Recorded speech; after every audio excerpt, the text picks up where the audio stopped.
Brixton, if Labour does, if Kate Hoey does get into Parliament tonight, do you think she will, and you will, still in the Labour Party, in your terms, still have to deal with councils like this, that there will be a Lambeth effect or a Liverpool effect or a local council effect, which come the general election, as John Burris is suggesting, may yet dog you, that all the red rows may still not work for you?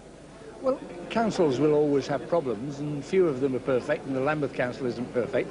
But I think more and more people recognise that a lot of the problems they face in their own particular locality are problems imposed on them by the government, not by their council. But in any case, it's quite daft, the other parties fighting us on the record of the Lambeth Council. They've tried doing it here in Vauxhall for about 50 years, and they've lost every time, and they've lost even more badly tonight.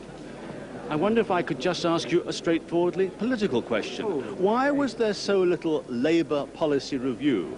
It was almost as if in this by-election no one wanted to talk very much about it. Oh, come now, we put forward policies at every one of the press conferences that we had, some of which you attended, some of which you didn't. But we always talked about policy. It was our opponents, in particular the SLD, who descended to personalities at all times and, as usual, indulged in their smear tactics against the other leading candidate. I'm glad to say it blew up in their faces. Frank, again. I thought your own policy is something you didn't want to be kebabbed with. I don't understand this word, kebabbed. No, nor did Mr. Kinnock. Eating fish and chips tonight. He didn't understand his policy. Oh, how damaging do you think it was, John Burris, how damaging do you think it was for the Conservative camp that there was, and indeed, Mr. Clark, the Conservative Secretary of State for Health, was saying just as much, virtually as much on the programme earlier this evening, virtually open disagreement right through this campaign at the top of the government about economic policy?